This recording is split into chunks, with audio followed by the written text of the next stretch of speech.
Hello नमस्कार दोस्तों, स्वागत है आपके अपने YouTube channel DS Rajput education में। तो साथियों, आज आप लोग देखने वाले हैं मैथ पेडागोजी के कुछ बहुत ही महत्वपूर्ण क्वेश्चन आंसर।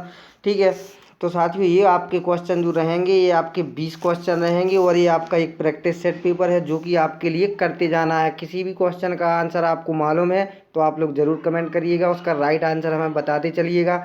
साथियों, आयोग को जब भी आपका पेपर हार्ड बनाना होता है मैथ टॉपिक का या कोई भी टॉपिक हो तो उसमें पेडागोजी के क्वेश्चन डाल दिए जाते हैं, जिस पर कि आपको ना तो ये पता होता कि इसका कौन सा राइट आंसर होगा या कौन सा राइट आंसर नहीं होगा। तो उस पर आप लोग ना तो रेट लगा सकते हैं ना कुछ। अगर आपको आता है तभी आपका वो राइट आंसर माना जाएगा।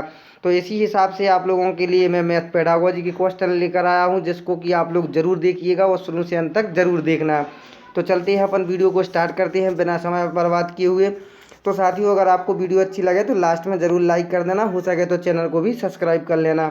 पहले क्वेश्चन में पूछा जा रहा है, कोठारी आयोग के अनुसार मूल्यांकन किस प्रकार की प्रक्रिया है। तो कोठारी आयोग के अनुसार मूल्यांकन किस प्रकार की प्रक्रिया है, एकांकी, सतत, उपयोगी या फिर अनुपयोगी। तो क्या हो जाएगा इसका राइट आंसर। अगर आपको मालूम है तो आपको कम से कम 5 सेकंड का टाइम दिया जा रहा है, आप लोग ज़रूर बताइएगा इसका राइट आंसर।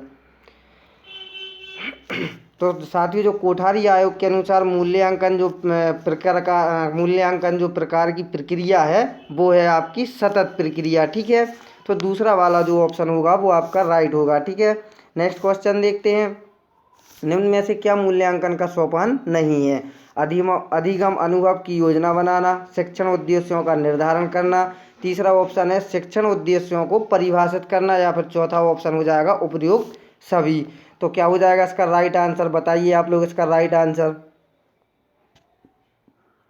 आशा करता हूँ आपने इसका राइट आंसर दे दिया होगा। तो साथियों, जो मूल्यांकन का सोपान नहीं है वो अधिगम अनुभव की योजना बनाना, ये भी आपका सोपान नहीं होगा। शिक्षण उद्देश्यों का निर्धारण करना, ये भी सोपान नहीं होगा।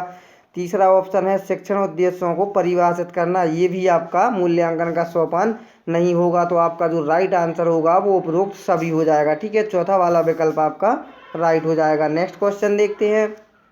एक अच्छी परीक्षा का लक्षण नहीं है। क्या पूछा जा रहा है, एक अच्छी परीक्षा का लक्षण नहीं है। अगर आपको पता होगा कि अच्छी परीक्षा का लक्षण क्या है और क्या नहीं है तो आप लोग इसका आंसर जरूर दे पाओगे। पहला ऑप्शन है आसान स्तर, दूसरा ऑप्शन है विश्वसनीयता, तीसरा ऑप्शन है वैधता, चौथा है व्यापकता। तो आप बताइए आप लोग इसका क्या होगा राइट आंसर।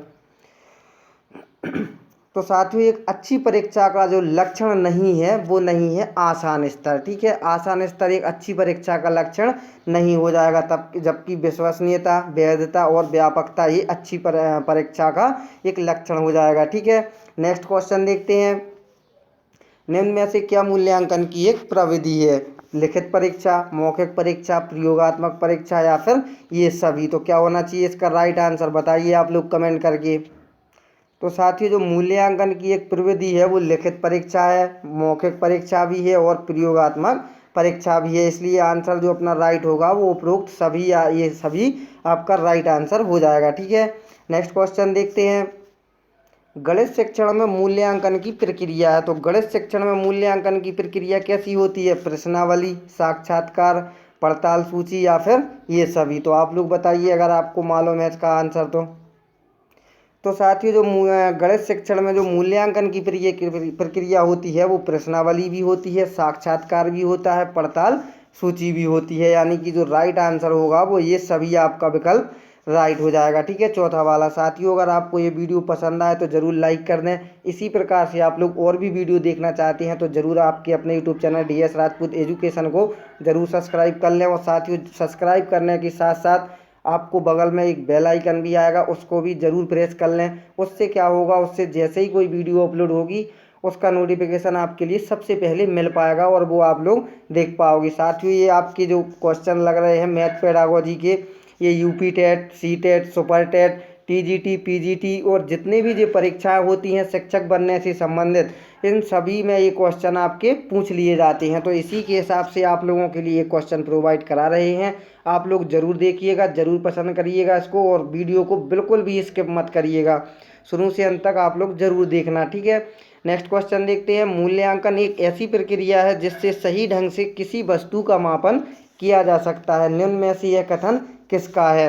तो किसका है ये कथन? गुड्स का, डांडेकर का, स्किनर का या फिर जीन पियाजे का? तो आप लोग बताइएगा इसका राइट आंसर। और साथियों आंसर बताने के साथ साथ आप लोग लास्ट में अपने नंबर जरूर बताइएगा आपके कितने नंबर सही हैं, ठीक है। तो साथियों जो कथन है कि मूल्यांकन एक ऐसी प्रक्रिया है जिससे सही ढंग से किसी वस्तु का मापन किया जा सकता है। तो ये जो परिभाषा दी हुई थी वो गुड्स ने दी हुई थी, ठीक है। तो पहला वाला ऑप्शन जो होगा आपका राइट हो जाएगा, ठीक है। नेक्स्ट क्वेश्चन देखते हैं, गणित शिक्षण में मूल्यांकन का क्या एक उद्देश्य नहीं है? तो क्या पूछा है? गणित शिक्षण में मूल्यांकन का क्या जो उद्देश्य है वो इनमें से नहीं है, वो आपको बताना है। तो पहला है पाठ्यक्रम में आवश्यकता अनुसार बदलाव करना, दूसरा ऑप्शन है बालकों के व्यवहार के साथ छेड़छाड़ ना करना, या तीसरा है नवीनतम शिक्षण विधियों की खोज करना, चौथा है बालकों की अधिगम संबंधी कठिनाइयों का पता लगाना। तो क्या हो जाएगा इसका राइट आंसर? तो साथियों जो गणित शिक्षण में मूल्यांकन का एक जो उद्देश्य नहीं है वो बालकों के व्यवहार के साथ छेड़छाड़ करना, ठीक है, ना करना। तो ये आपका राइट ऑप्शन हो जाएगा, ठीक है। नेक्स्ट क्वेश्चन देखते हैं, 8 नंबर क्वेश्चन है, गणित शिक्षण में मूल्यांकन निम्न में से किस उद्देश्य की पूर्ति करता है? तो आप लोग बताइएगा इसका राइट आंसर। शिक्षण व्यू रचना का विकास, दूसरा ऑप्शन है बालकों को सीखने का उत्तम तरीका बताना, तीसरा है उपचारात्मक शिक्षण पर बल देना, या चौथा है उपरोक्त सभी। तो क्या हो जाएगा इसका राइट आंसर? तो साथियों जो गणित शिक्षण में मूल्यांकन जो है वो निम्न में से किस उद्देश्य की पूर्ति करता है? तो ये साथियों सभी की पूर्ति करता है। शिक्षण व्यू रचना का विकास करना भी है, बालकों को सीखने का उत्तम तरीका बताना भी एक उद्देश्य है, और उपचारात्मक शिक्षण पर बल देना ये भी आपका राइट आंसर हो जाएगा, यानी कि चौथा विकल्प उपरोक्त सभी आपका राइट हो जाएगा, ठीक है। नेक्स्ट क्वेश्चन देखते हैं, मूल्यांकन क्या है? तो ये अगर आपको पता है तो आप लोग जरूर कमेंट करिएगा तुरंत। बच्चे के व्यवहार में परिवर्तन लाना, विद्यालय की सुंदरता को बढ़ाना, एक एवं दो, या उपरोक्त में से कोई नहीं। तो क्या पूछा है? मूल्यांकन क्या है ये आपको बताना है, ठीक है। तो क्या हो जाएगा इसका राइट आंसर? तो मूल्यांकन जो होता है वो बच्चे के व्यवहार में परिवर्तन लाना मुख्य उद्देश्य होता है मूल्यांकन। मूल्यांकन से क्या होता है? तो मूल्यांकन से बच्चों का पता चलता है कि उनको किस चीज़ की कमी है और हमें क्या उनको देना है, ठीक है। मूल्यांकन करने से हमें उस बच्चे का अनुभव पता चल जाता है कि ये कौन सी चीज़ में कमज़ोर है, कौन सी चीज़ में नहीं है, तो उसका हमें पता लग जाता है, ताकि बच्चे को एक अच्छी से अच्छी शिक्षा दी जाए या लर्निंग कराया जाए उसका, ठीक है। तो इसका पहला वाला ऑप्शन आपका राइट हो जाएगा। नेक्स्ट क्वेश्चन देखते हैं, बच्चे के वर्गीकरण और कक्षा उन्नति के लिए निम्न में से कौन सा मूल्यांकन अति आवश्यक है? क्या पूछा है? बच्चों के वर्गीकरण और कक्षा उन्नति के लिए इनमें से क्या है जो मूल्यांकन के लिए अति आवश्यक है? व्यापक मूल्यांकन, सतत मूल्यांकन, मनोवैज्ञानिक मूल्यांकन, या फिर व्यक्तित्व मूल्यांकन। तो क्या हो जाएगा इसका राइट आंसर? तो साथियों जो इसका राइट आंसर होगा वो व्यापक मूल्यांकन आपका राइट आंसर हो जाएगा, यानी कि पहला वाला ऑप्शन आपका राइट हो जाएगा, ठीक है। नेक्स्ट क्वेश्चन देखते हैं। तो साथियों आपके लिए बहुत ही शानदार क्वेश्चन है, फिर बता दें आपके लिए कि ये मैथ पेडागोजी के क्वेश्चन है, जो कि आपके सभी सब्जेक्ट यानी कि सभी वैकेंसी यानी कि UP TET, C TET, super TET और जो एडेड स्कूलों में भर्ती निकली हुई है उनमें, और यहाँ पर टीजीटी, पीजीटी, हरियाणा जो भी टेट होते हैं जहाँ जहाँ के भी, ये सभी में आपके क्वेश्चन आंसर पूछे जाते हैं। तो आप लोग इसको ज़रूर देखिएगा, पूरा देखिएगा। अगर आप लोग नए हैं हमारे चैनल पर तो आप लोग ज़रूर चैनल को सब्सक्राइब करें, और बगल में आपके जो सब्सक्राइब करने के साथ बेल आइकन आएगा उसको ऑल पर क्लिक करना बिल्कुल मत भूलना है, ठीक है। तो क्या हो जाएगा इसका? गणित में मूल्यांकन की क्या एक तकनीक नहीं है? प्रेक्षण तकनीक, अनुसूची, साक्षात्कार, या फिर इनमें से कोई नहीं। तो क्या है गणित मूल्यांकन में इनमें से एक तकनीक जो नहीं है? तो क्या हो जाएगा इसका राइट आंसर?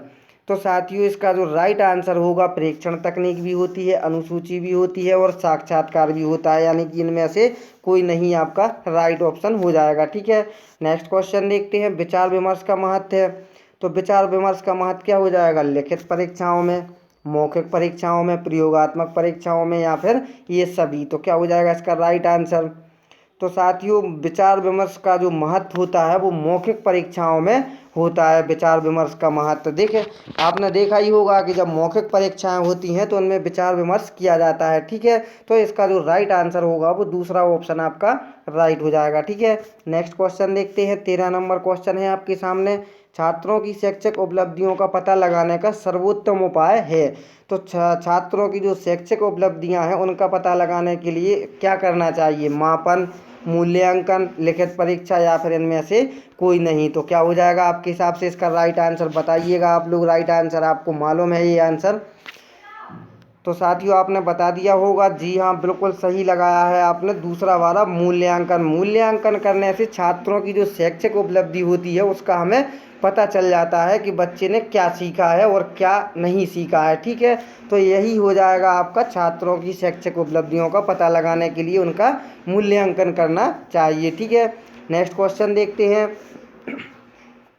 महोदय समरफील्ड ने मूल्यांकन की कितनी मान्यताओं का वर्णन किया है? ठीक है, यहाँ पर अगर आपको पहले से पता है कि मूल्यांकन की कितनी मान्यताओं का वर्णन है, लेकिन यहाँ पर पूछा है महोदय समरफील्ड ने मूल्यांकन को वो बताया है, वो कितनी मान्यताओं में बताया है? 4 में, 6 में, 8 में या फिर 10 में? तो आपको समरफील्ड के हिसाब से बताना है कि इन्होंने कितनी मूल्यांकन की मान्यताओं का वर्णन किया है। तो आप लोग बताइएगा इसका राइट आंसर। सॉरी दोस्तों, तो इसका जो राइट आंसर आपका हो जाएगा वो 8 प्रकार की इन्होंने मान्यताओं का वर्णन किया है मूल्यांकन का। ठीक है, किसने? समरफील्ड ने। कितनी मान्यताओं का? 8। ठीक है, तो नेक्स्ट क्वेश्चन देखते हैं। निम्न में से क्या परियोजना विधि का एक सिद्धांत नहीं है? तो क्या एक परियोजना विधि का सिद्धांत नहीं है? क्रियाशीलता, वास्तविकता, उपयोगिता या फिर मूल्यांकन? तो क्या हो जाएगा इसका राइट आंसर? अगर आपको मालूम है तो आप लोग जरूर बताइएगा। तो यहाँ पर पूछा गया है परियोजना विधि का सिद्धांत नहीं है, तो क्रियाशीलता है, वास्तविकता है, उपयोगिता है, लेकिन जो मूल्यांकन है वो परियोजना विधि का एक सिद्धांत नहीं है। ठीक है, तो इसलिए आपका जो राइट आंसर होगा वो आपका चौथा विकल्प यानी कि मूल्यांकन आपका राइट आंसर हो जाएगा। ठीक है, नेक्स्ट क्वेश्चन देखते हैं। यहाँ पर दिया हुआ है अधिगम अनुभव की योजना बनाने से पूर्व आवश्यक है कि अनुभव क्या हो? पर्याप्त हो, परिपक्वता के अनुकूल हो, संतोषप्रद हो या फिर उपरोक्त सभी? तो क्या हो जाएगा इसका राइट आंसर? आप लोगों को अगर पता है तो आप लोग जरूर बताइएगा। तो अधिगम अनुभव की योजना बनाने से पूर्व क्या आवश्यक होता है? उसका पर्याप्त ज्ञान होना चाहिए, पर्याप्त हो या फिर परिपक्वता के अनुकूल हो, संतोषप्रद हो। तो इसका जो राइट आंसर होगा वो आपका चौथा विकल्प यानी कि उपरोक्त सभी आपका राइट आंसर हो जाएगा। तो साथियों आपको अगर ये क्वेश्चन आंसर अच्छे लगे हैं तो आप लोगों से फिर कहता हूँ कि आप लोग वीडियो को ज़रूर लाइक करिएगा और चैनल को आप लोग ज़रूर सब्सक्राइब करिएगा। अगर इसी प्रकार से आप लोग वीडियो देखना चाहते हैं और भी क्वेश्चन देखना चाहते हैं तो ज़रूर चैनल को सब्सक्राइब करें। चैनल को सब्सक्राइब इसलिए बार बार बोलता हूँ कि आपके लिए अच्छे से अच्छे प्रैक्टिस सेट पेपर आपके अपने यूट्यूब चैनल पर लगवाए जाते हैं, कहीं आप लोग वो मिस ना कर दें। इसलिए आपसे निवेदन किया जाता है, बोला जाता है कि आप लोग ज़रूर चैनल को सब्सक्राइब करिएगा और बगल वाले बेल आइकन को ज़रूर प्रेस करिएगा। उससे क्या होगा, उससे आपको नोटिफिकेशन मिलता रहेगा जैसे ही वीडियो अपलोड होगी। ठीक है, और आप लोग उसको देख पाएंगे और एक टीचर बनने की ओर अग्रसर हो पाएंगे। मैं भी ईश्वर से प्रार्थना करता हूँ आप लोग एक दिन ज़रूर टीचर बने। तो ज़रूर देखिएगा इसको। क्या पूछा जा रहा है नेक्स्ट क्वेश्चन में? गणित शिक्षण में मूल्यांकन किया जाना चाहिए सीखने के अनुभव प्रदान करते समय, उद्देश्यों का स्पष्टीकरण करते समय, उद्देश्यों का स्पष्टीकरण तथा अनुभव प्रदान करने के बाद में, या फिर चौथा ऑप्शन है उपरोक्त सभी स्तरों पर। तो मूल्यांकन किया जाना चाहिए गणित शिक्षण में। तो ये आपको सभी समझ में आ गए होंगे, आप लोगों को केवल आंसर बताना है। तो जी हाँ, सही है कहा आपने, चौथा विकल्प आपका राइट हो जाएगा। ठीक है, तो गणित शिक्षण में मूल्यांकन किया जाना चाहिए। कैसे? सीखने के अनुभव प्रदान करते समय भी किया जाना चाहिए, उद्देश्यों का स्पष्टीकरण करते समय भी आपको उनका मूल्यांकन करना चाहिए बच्चों का। और नेक्स्ट है उद्देश्यों का स्पष्टीकरण तथा अनुभव प्रदान करने के बाद में भी उसका क्या करना चाहिए? मूल्यांकन करना चाहिए। जैसे कि आप बच्चों को क्लास में कोई भी चीज़ पढ़ा रहे हैं, समझा रहे हैं, तब आप लोग उनसे पूछते जाते हैं। ठीक है, क्वेश्चन करते जाते हैं। क्या क्यों करते हैं? क्योंकि उनका एक तो मन लगा रहे, इसके बाद आपको ये पता चलता है कि इनको बच्चों को ये चीज़ आती है या नहीं आती है। इसलिए आपको ये सभी विकल्प आपके लिए राइट हो जाएंगे। ठीक है, नेक्स्ट क्वेश्चन देखते हैं। मूल्यांकन परिणामों के आधार पर छात्र के संबंध में पूर्ण सार्थकता के साथ भविष्यवाणी की जा सकती है। इस कथन से आप क्या हैं? पूर्ण सहमत हैं? नेक्स्ट है आंशिक रूप से सहमत है, सहमत नहीं है या फिर कुछ कहा नहीं जा सकता है। ये साथियों ऐसे क्वेश्चन जब भी आते हैं ये आपको भ्रमित करते हैं, लेकिन आपको भ्रमित नहीं होना है, क्वेश्चन को पढ़ना है एक बार अच्छे से, आपको इसका आंसर इसी में से मिल जाएगा क्वेश्चन में से, ठीक है। तो यहाँ पर इसका राइट आंसर क्या हो जाएगा, जैसे कि मूल्यांकन परिणामों के आधार पर छात्र के संबंध में पूर्ण सार्थकता के साथ भविष्यवाणी की जा सकती है। तो इससे अपन क्या होंगे, बिल्कुल पूर्णतः सहमत हो जाएंगे, ठीक है। तो पहला ऑप्शन आपका राइट हो जाएगा, ठीक है। नेक्स्ट क्वेश्चन देखते हैं।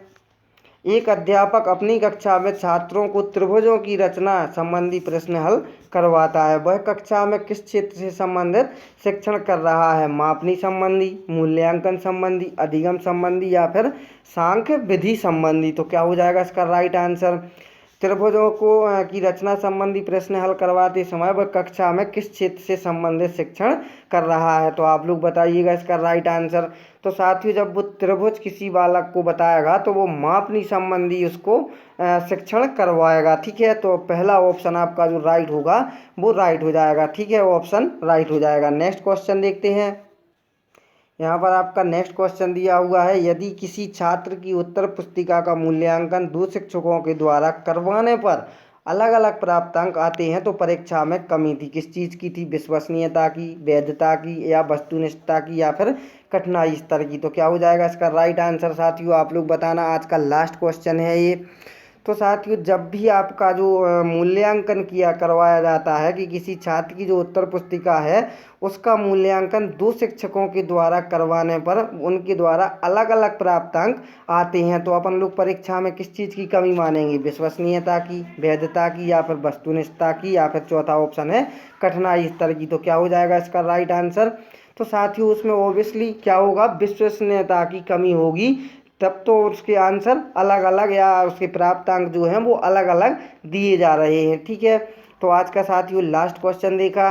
फिर भी आप लोगों से कहता हूं कि अगर अभी तक आपने चैनल को सब्सक्राइब नहीं किया है, वीडियो को लाइक नहीं किया है, तो वीडियो को लाइक कर दें, चैनल को सब्सक्राइब कर लें और बगल वाली बेल आइकन को ज़रूर प्रेस कर लें, ताकि जैसे ही कोई वीडियो अपलोड हो उसका नोटिफिकेशन आपके लिए सबसे पहले मिल सके। तो चलते हैं साथियों, मिलेंगे नेक्स्ट वीडियो में। जब तक के लिए जय हिंद, जय भारत, वंदे मातरम। घर पर रहिए, सुरक्षित रहिए और अपने स्वास्थ्य का ज़रूर ख्याल रखिए। तो मिलते हैं साथियों नेक्स्ट वीडियो में, जब तक के लिए जय हिंद।